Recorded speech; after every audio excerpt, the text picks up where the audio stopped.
कहिले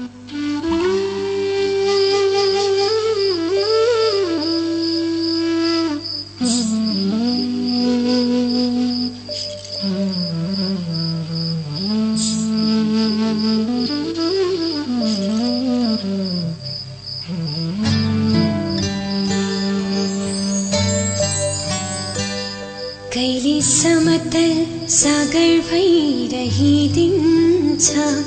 कहिले छल भई उर्लिदिन्छ, सम्हाल्नै गाह्रो भोजन बहकिने मन, बहकिने मन, बहकिने बहकिने मन, बहकिने मन।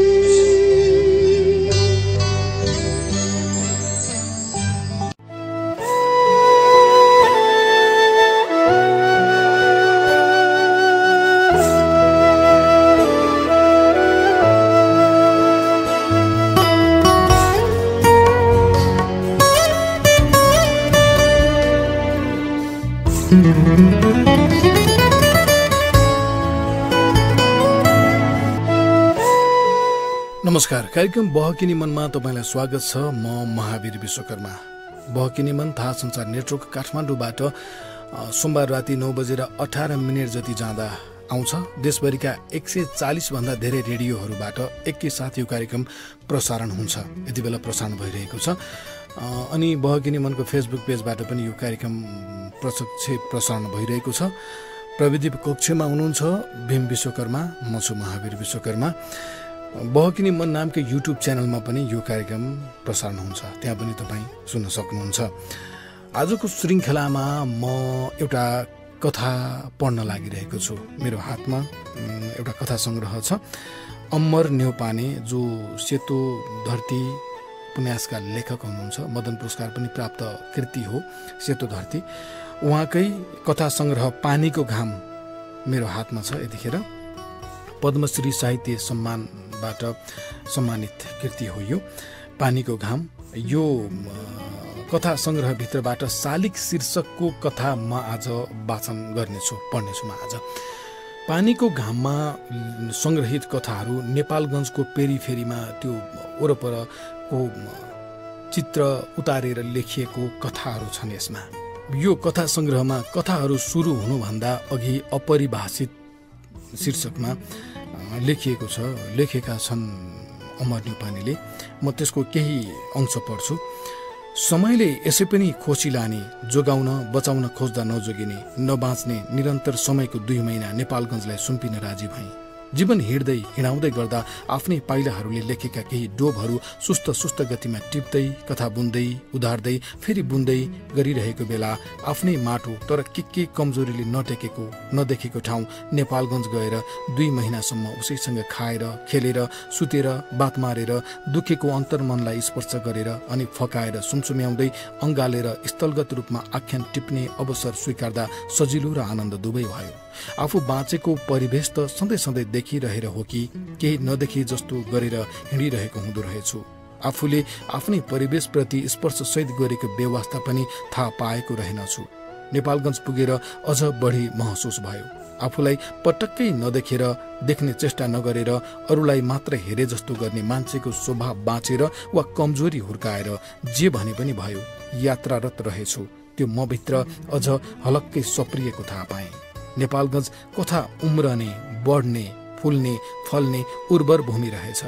कथाको फसल टिप्न भ्याइ नभ्याइ भयो। रातो, नीलो, पहेँलो, बैजनी, सुन्तला, हरियो, सृष्टिका सबै रङहरूमा गुलियो, अमिलो, पिरो, टर्रो, तितो सबै स्वादका कथाहरू लटरम्म फलेका। विविध रङ र स्वादहरूको मिश्रणबाट प्रत्येक बिहान नयाँ नयाँ रङ र स्वादमा घाम सँगसँगै नेपालगञ्ज उठ्दो रहेछ। तर कति कडा आवरण भएका आरुका बिया भन्दा पनि कडा फोरेर उम्रिँदैन क्या हो मेरो मनको रुखो माटोमा खडेरी मन बाँचेको म। उफ, कसरी उमारौं कथाको बिरुवा। जीवनको कच्ची बाटोमा कथा टिप्न बेगसँग पाइडल पेल्नुपर्ने भयो। सकेको पेल्न त, तर बाटो सजिलो रहेनछ। जीवन जस्तै अप्ठ्यारो, अपूर्ण, नमिलेको, दुःख खेपेको बाटो। कथा लेख्न सकिन भनेर कतै कथाको हरियो मैदानबाट हात उठाएर भाग्न पनि सकिन, बसिरहन पनि सकिन। खेल सुरु हुन लागे चाहिँ कसैले सिटी बजाइरहेको भान भयो। जबरजस्ती कथाको मैदानतिर घचटिए। मधेसको बाटो र सिधा फराकिलो र पूर्ण होला भनेको उस्तै घुमाउरो, उकालो, ओह्रालो, खाल्टाखुल्टी, मैलो पानी जमेको अपूर्ण हिँड्दा कति ठाउँमा बाटो आफै हराएको पो रहेछ। र पनि यो ठाउँले कहिल्यै नटुङ्गिने कथा बाँचिरहेछ। असंख्य मानिसहरूको कथा बोकेर समय हिँडिरहेछ। कथा सुरु हुनुभन्दा अगाडि अमर न्यौपाने लेखकले अपरिभाषित शीर्षकमा लेख्नु भएको यो आफ्नै कुराबाट मैले केही अंश मात्रै पढेँ। आज म पानीको घाम यो कथा संग्रहबाट, अमर न्यौपानेको कथा संग्रहबाट शालिक शीर्षकको कथा बहकिनी मनमा पढ्नेछु। कथा पढ्नुभन्दा अगाडि चाहिँ एउटा गीत सुनौं, त्यसपछि म कथा पढ्न सुरु गर्नेछु।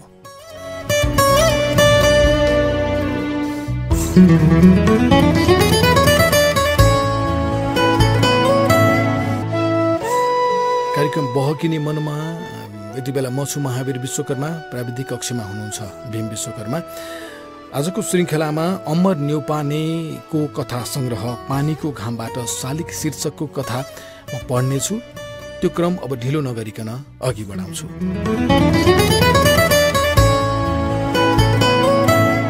उज्यालो चिसिँदै गरेको साँझ, भिडको ओहोर दोहोर, दिउँसोको काम सकेर साँझको बन्दोबस्तमा जुटेको चोकको परिवेशलाई नियालिरहेका छन् तलाउ जस्ता एकजोर पुराना र गहिरा आँखा। चोकको पूर्व उत्तरतिर रहेको 3 तले पहेँलो घरको तेस्रो तलाको सडकतिर फर्केको कोठाको झ्यालबाट। अब्दुल अली यो सहर कलिले हुँदा यही सहरको मझेरीमा जन्मिएको रे।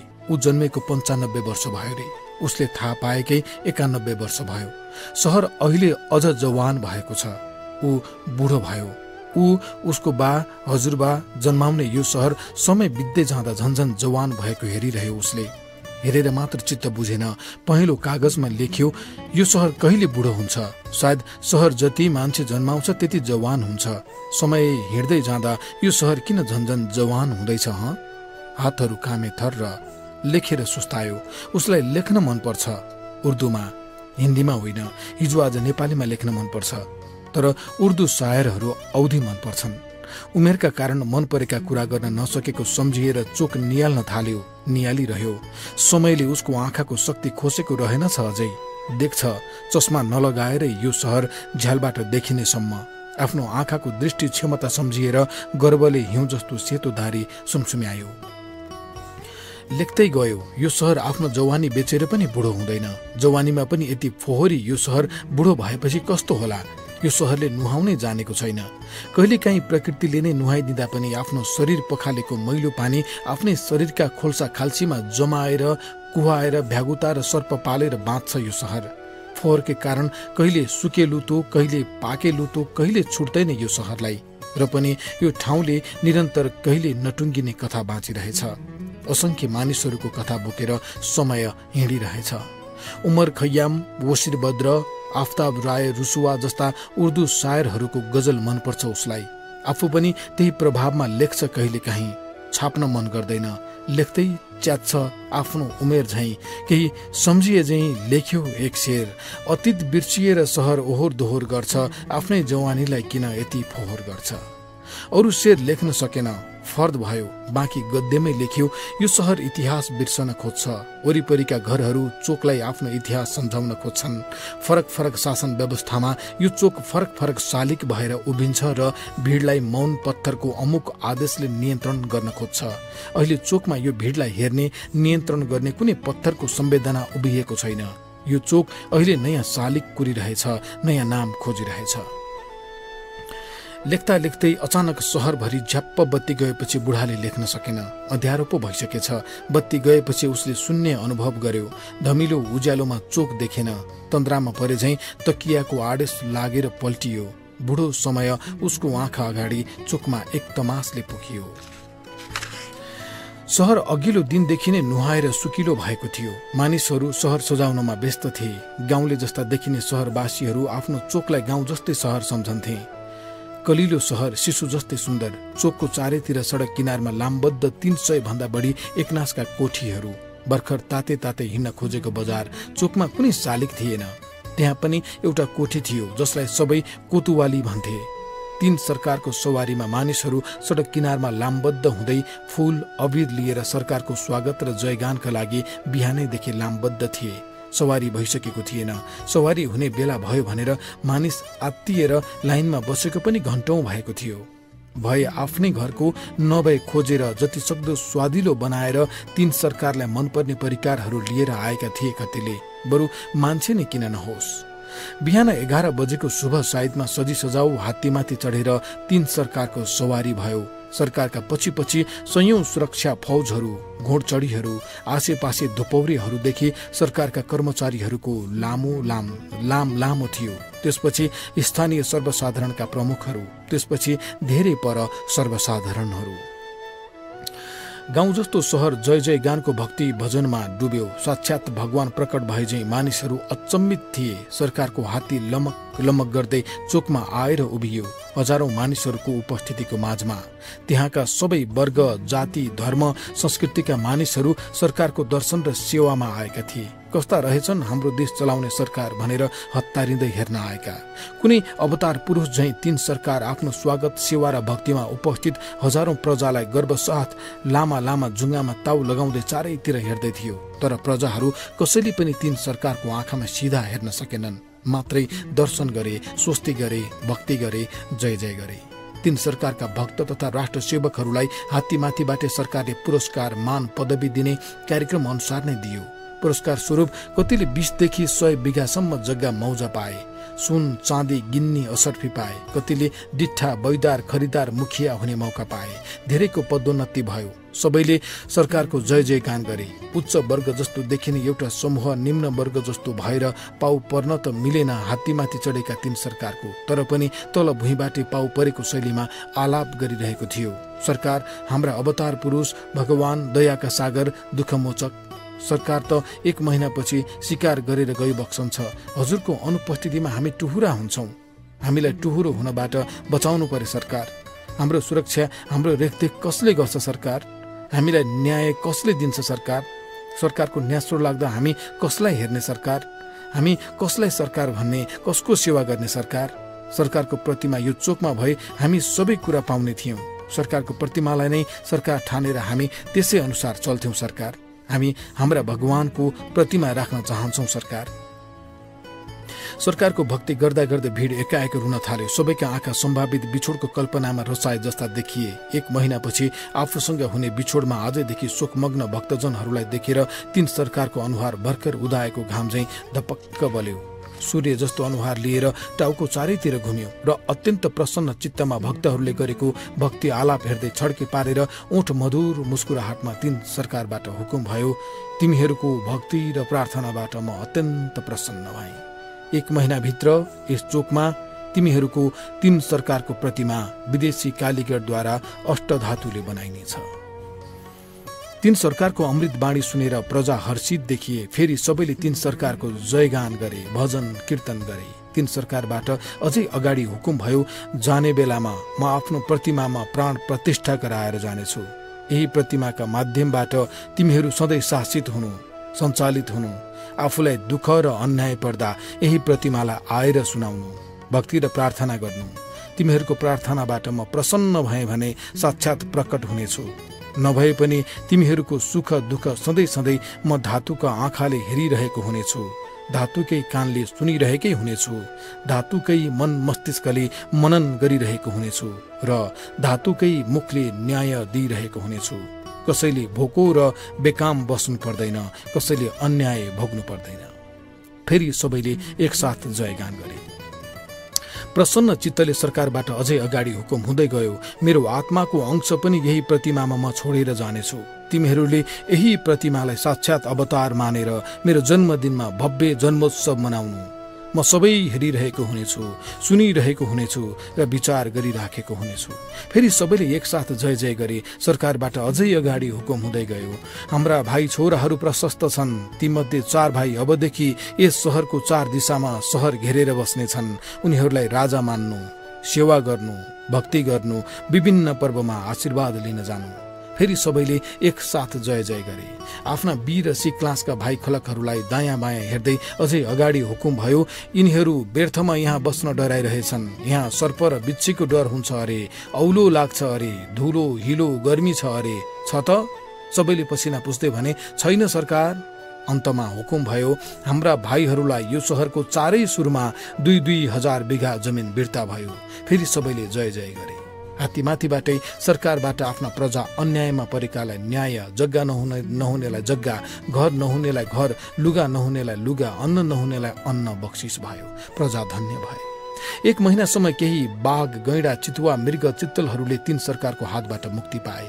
भित्रभित्रै केही मान्छेहरूले पनि मुक्ति पाए भन्ने गाईगुई हल्ला सुनियो, तर प्रकटमा कसैले केही भन्न भनेनन्। सबैले जय जय मात्र गरे।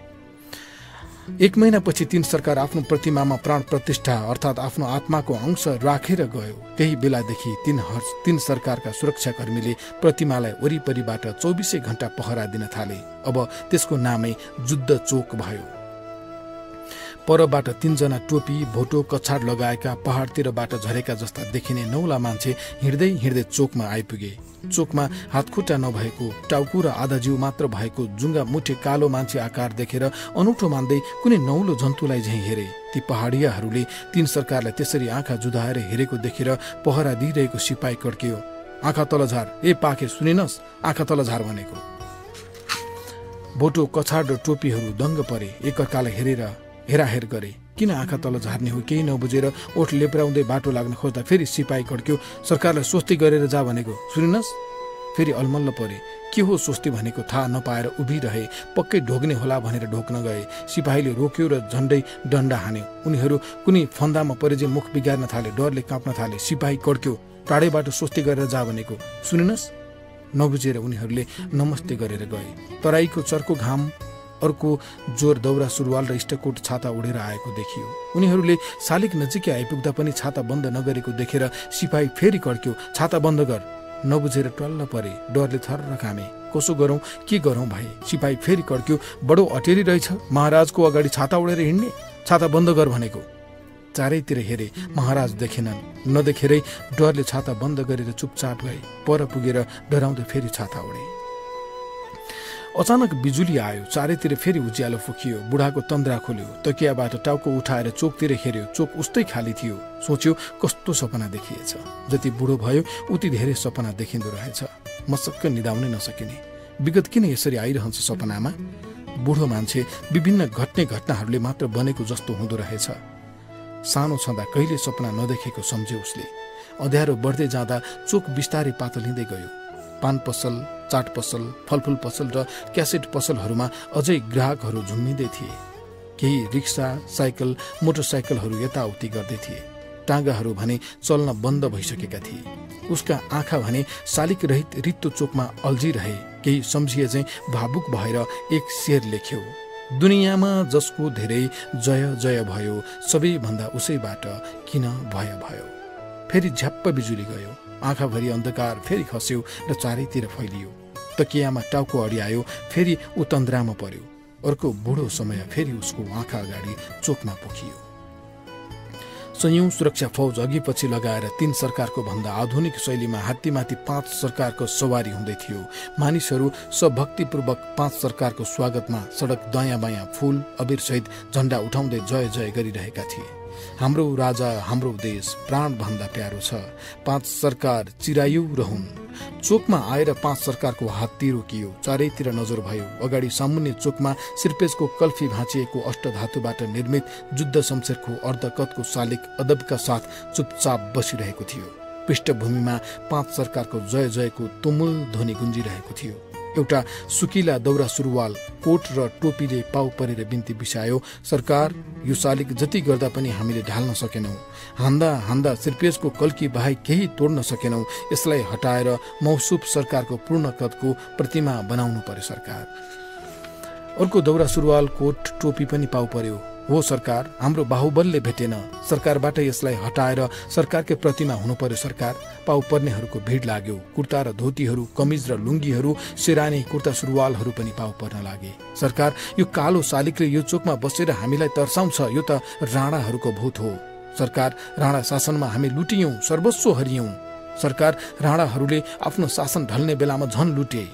यो चोकको पूर्वतिर मेरो 500 बिघा जग्गा सबै लुटे। म अहिले सुकुम्बासी भएँ। सरकार, राणाहरूले हामीलाई पढ्न लेख्न दिएनन्। सरकार, हामीलाई दास र आफ्नै देशको कैदी बनाए। सरकार, राणाहरूले हाम्रो रगत पसिना पिए। सरकार, यहाँका जंगली पशु पंक्षीको मात्र होइन, हाम्रा दिदी बहिनीको पनि शिकार गरे। सरकार, औलो सर्प बिच्छीको घर भनेर हामीलाई मात्र होइन, यो ठाउँलाई नै राणाहरूले हेला गरे। सरकार, सरकारबाट हाम्रो उद्धार होस्। सरकार, यहाँ मौसुबको प्रतिमा भई हामी सरकार गएपछि पनि प्रतिमा हेरेर मन बुझाउने थियौं।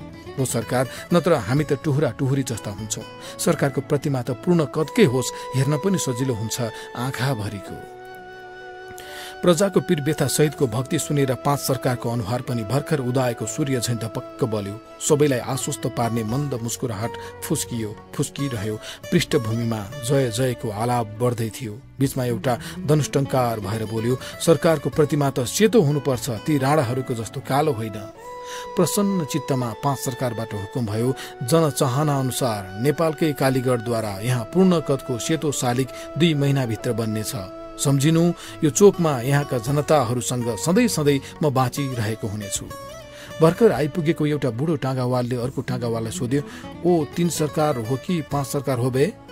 कहाँ 3 सरकार हुन्छ? उसको सरकार त ढलिसक्यो। ऊ 5 सरकार हो बे? एउटै देखिन्छ त। कहाँ छ बे एउटै? 5 सरकारको त जुङ्गै छैन। 3 सरकारको मोटो मोटो जुङ्गा थियो। यी त विष्णु भगवानका अवतार हुन्। उसले पत्याए झैं गरेर टाउको हल्लायो र पर भिडबाट टाउको उठाएर हात्तीमाथिका 5 सरकारलाई भगवान देखे झैं हेर्यो। नभन्दै 2 महिनामा 5 सरकारको सेतो पूर्ण कदको शालिग बन्यो। दौरा सुरुवाल कोट टोपी लगाएको, गलबन्दी पनि गुथेको। त्यसपछि चोकको नाम बदलियो, जुद्ध चोक त्रिभुवन चोक भयो। चोक वरिपरि चारैतिर त्रिभुवन चोक लेखियो। फेरि बिजुली आयो, चारैतिर झलमल्ल भयो। फेरि बुढाको तन्द्रा भङ्ग भयो। तकियाबाट टाउको उठाएर हेरे चोकतिर। चोक सुनसान हुन लागिसकेछ। अझै 2-4 पसलहरू खुलै थिए। फाट्टाफुट्टा मानिसहरू देखिन्थे। चोक उस्तै रित्तो थियो, शालिगविहीन। छिनछिनमा किन बत्ती आउने र जाने भइरहेछ?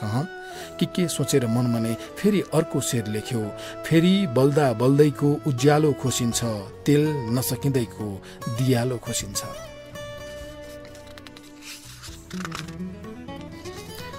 साँच्चै उस लेखे जस्तै भयो। फेरि उज्यालो खोसियो, चारैतिर अँध्यारो भयो। बुढो पनि अँध्यारोमा छाम्दै उछ्यानमा पल्टियो र पल्टने बित्तिकै तन्द्रामा पर्यो। एकाएक कालो शालिग जस्तो मान्छे देखा पर्यो चोकमा। ऊ हात्तीमाथि थिएन, घोडामाथि थिएन, मोटरमा थिएन।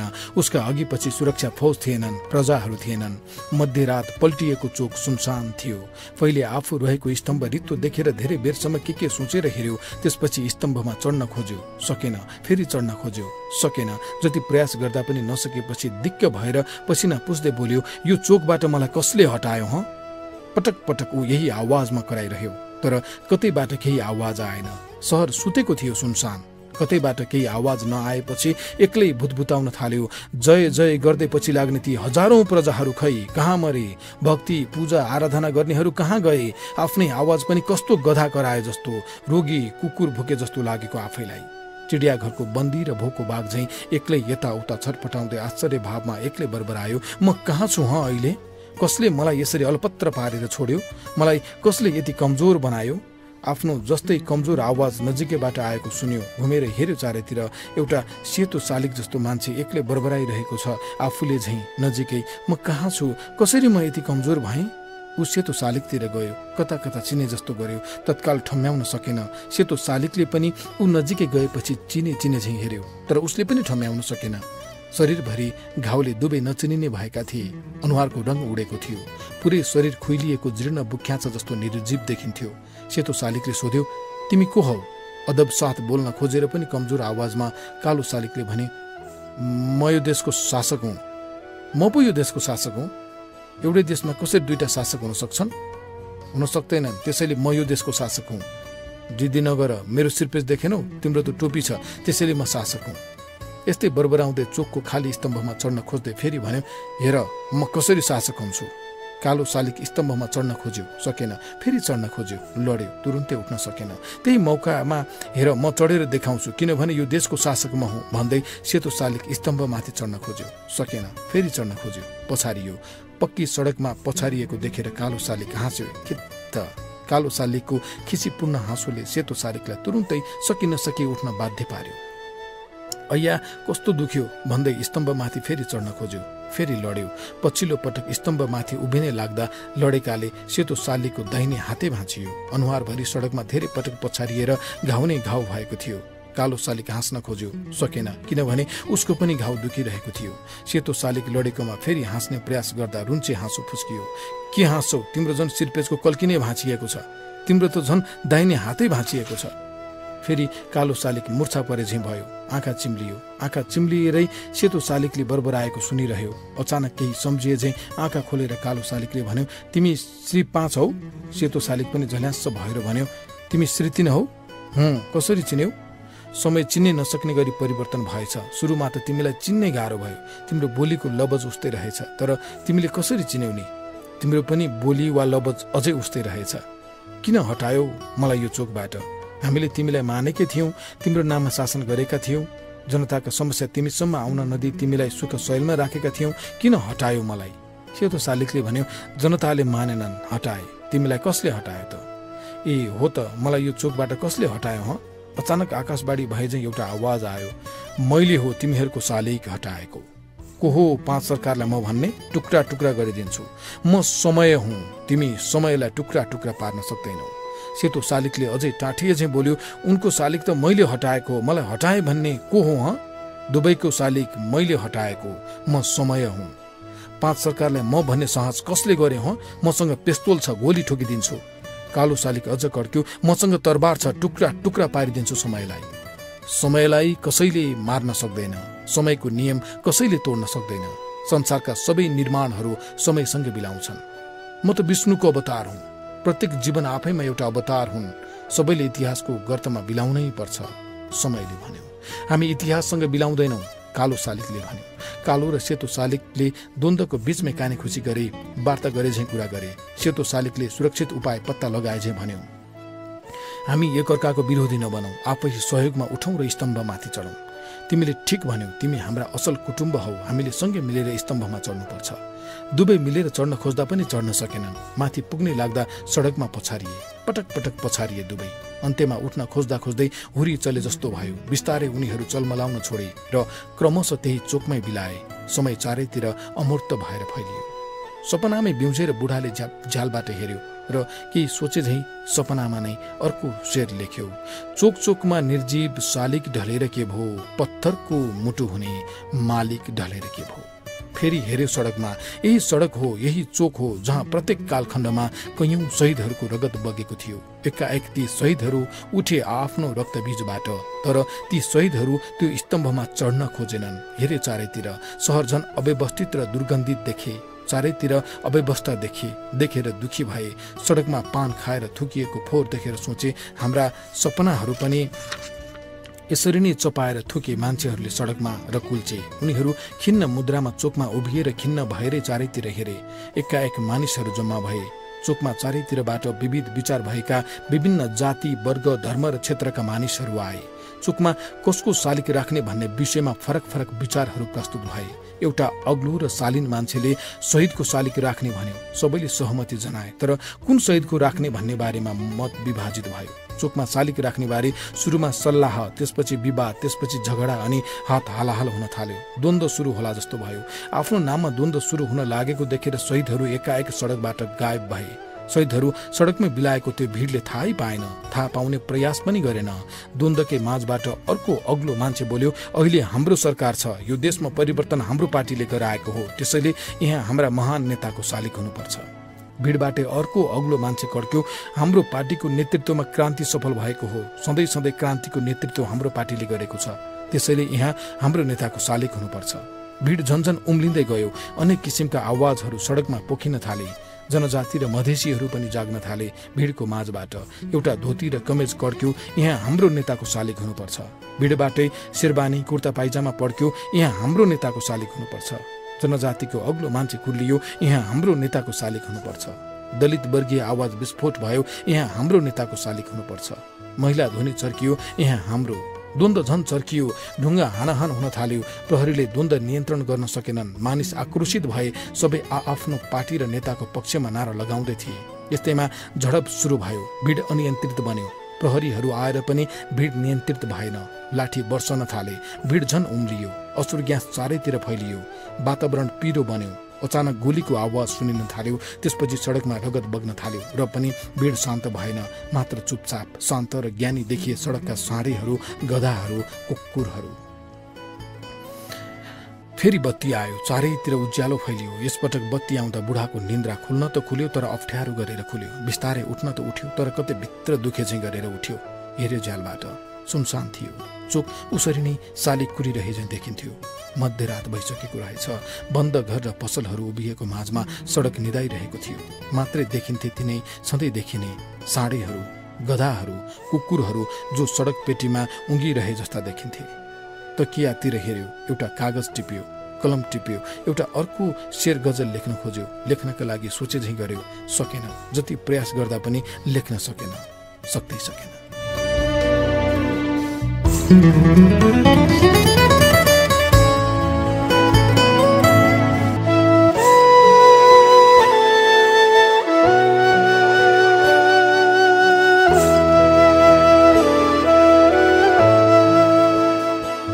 कार्यक्रम बहकिनी मनमा आज तपाईँले अमर न्यौपानेको कथा संग्रह पानीको घामबाट शालिक शीर्षकको कथा सुन्नुभयो। मैले पढेर सुनाइदियो। अब चाहिँ कार्यक्रमबाट छुट्टिनु पर्ने बेलामा आइसकेका छौँ। यतिन्जेल कार्यक्रम सँगै बस्नुहुने तपाईँप्रति आभार व्यक्त गर्न चाहन्छु। यो बन्द कोठाभित्रको मेरो आवाज तपाईँसम्म पुर्याउने आत्मीय मित्र भीम विश्वकर्मा प्रति कृतज्ञता। बहकिने मन सोमबार राति 9:18 जति जाँदा थाहा संचार नेटवर्क काठमाडौँबाट आउँछ र देशभरिका 140 भन्दा धेरै रेडियोहरूबाट यो एकैसाथ प्रसारण हुन्छ। बहकिने मन नामको युट्युब च्यानलमा पनि तपाईँ यो कार्यक्रम आफूलाई पाएको पर्ने समयमा सुन्न सक्नुहुन्छ।